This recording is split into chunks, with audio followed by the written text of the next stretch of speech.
guys remember how I got home late from training last night? Got home about 11 o'clock, so today's just been one of those sleepy ass days, honestly. I've been in bed most of the day. I did have work this morning for about 3.5 hours, but since then I went home and did bugger all day, so yeah.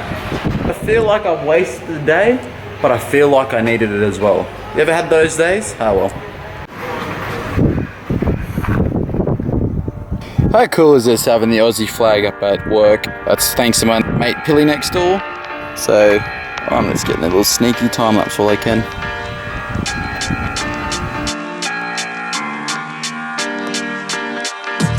We can't live without it. Every day works towards it. So today I want to do something a little bit different, and I actually want to talk about what I do for a living, because I realized that, you know, this whole time I've been vlogging, I haven't actually covered what I do. First of all, before I do anything else, I just want to tell you guys why I decided to become a personal trainer. There's always going to be a need for health, there's always going to be a need for food, there's always going to be a need for housing. A couple of problems in this world that are really big, and health is one of them, and obesity is just a constant problem, and unfortunately it's still getting bigger and bigger. Now yes, you have figured that I run a gym, I own a gym, it's my business that I've started by myself. What I really specialize in is coaching, and not just working out, but because I help people transform their lives from making small incremental changes. What I'm gonna do today is I'm gonna share 3 tips that I use with all of my clients. Go on to lose 20, 30, and 40 kilos, and you can try these at home if you even wanna lose 5 kilos. Implementing these steps should help. So here's tip number 1. Alrighty, so tip number 1 is really simple, guys, and it is you need to do some sort of resistance training. And by what I mean by that is you need to lift some weights. Even if you're lifting your own body weight, you need to do some sort of resistance training to get your muscles stimulated and growing in the way that we need, okay? Because having bigger muscles isn't gonna make you bulky, first of all, especially if you're a lady. That's the biggest thing I hear, is that doing weights will make me bulky. No, doing weights will not make you bulky. I know plenty of guys that have tried years to become bulky. So if you know how to do it so quickly from just lifting weights, please tell us your secret. But basically you need to have the muscle mass necessary to chew through all your food, but just to be healthy for real life.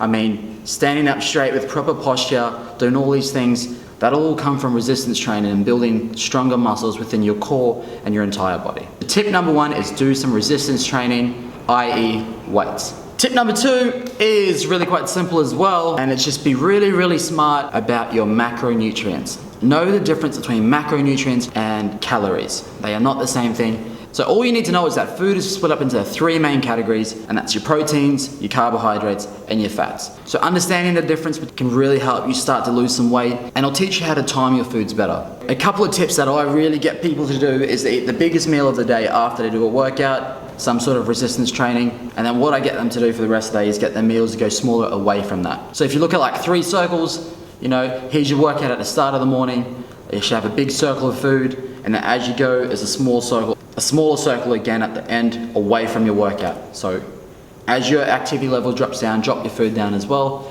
and when you're having your bigger days, you need to eat more food. But knowing what foods to eat is really crucial. And my third and final tip, this strategy I learned more or less from Tim Ferriss, who's the author of The 4-Hour Body and also the author of The 4-Hour Chef, which is what the strategy is from, and it basically says that when people try and do something or learn a new behavior, they implement too many steps at once, and then it all becomes too much sooner or later, whether it's 1 week, 3 weeks, or 4 weeks. You try to do too much from the beginning, and then you say, screw it, it's too hard, and then you just stop. So what I really strongly encourage people to do is just to implement 1 or 2 habits a week, and then as you keep going, gradually build up your habits until you have a perfect lifestyle. And that's it, because the goal is a lifestyle. It's not a diet which has a beginning and an end. It's a lifestyle. So yeah, just something a little bit different, just 3 little fitness tips. But yeah, like I said, this is what I'm passionate about. I'm passionate about helping people achieve things they never thought was possible for themselves. But speaking of, my group starts very shortly, so I better get going. I'll check in soon, guys. See you later. But I learned every day works. Alright, well that's pretty much it for tonight, guys. Another day bites the dust. But